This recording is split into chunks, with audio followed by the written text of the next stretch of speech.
sol di na ko ba bu ini ne ka ne hala ayebu poro no pemel inyo bibi yan mu numpe bibi ti be mu numpe ni pem ikani busu John undogle kire mo akalmura nyenyo won wando lawe hala we mu alama yi bubu ampe mes inyo we ti gale bu poro gbe belo na nyeduru be in concept call bisol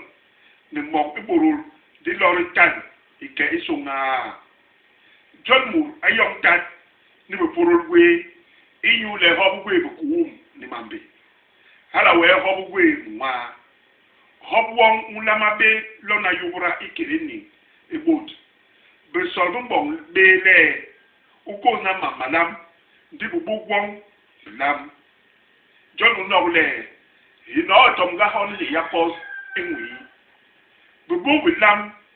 bile epam ndi be babu iho sowa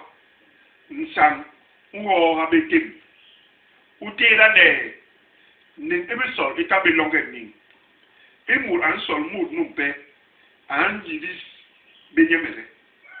urwa yanye ingera un sol mud numpe uyile Yahweh uyi yangle leman ndiki wemere ula bete hembuzion ngo kiki lolo binyen abe hegma mo masuna ingera untele pisol hemu binyen unsol ndi nson uhe mamon unyan atiba nyemere